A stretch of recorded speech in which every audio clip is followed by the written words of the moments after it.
ব্রহ্মপুত্রের তীরে দাঁড়িয়ে থাকা জয়নুল আবেদিন পার্ক কেবল একটি পার্ক নয়, এ যেন আমার শৈশবের এক টুকরো ঠিকানা, আমার শৈশবের নদীমাখা স্মৃতির অ্যালবাম।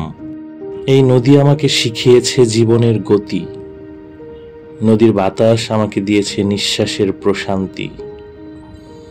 কত সকাল, দুপুর আর বিকেল কাটিয়েছি এখানে,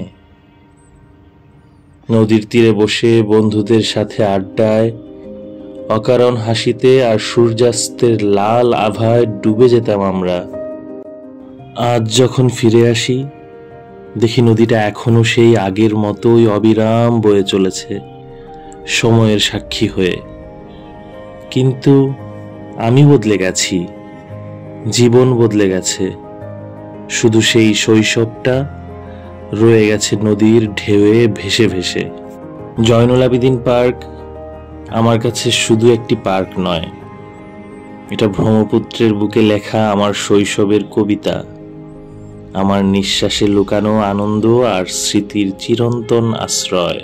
আমি যখনই এখানে ফিরে আসি, মনে হয় আমি আবার সেই ছোট্ট আমিতে ফিরে গেছি, আর ব্রহ্মপুত্রের ঢেউ আমার কানে ফিস ফিস করে বলে, শৈশব কখনো হারায় না, সে শুধু নদীর মতোই চিরকাল বয়ে চলে অবিরাম। এই অনুভূতি শুধু আমার নয়, দূরে থাকা এই জনপদের আমার মতো লাখো মানুষের। ভালো থাকুক আমাদের ব্রহ্মপুত্র নদ, ভালো থাকুক জয়নুল আবেদিন পার্ক, ভালো থাকুক এই জনপদের প্রতিটি মানুষ।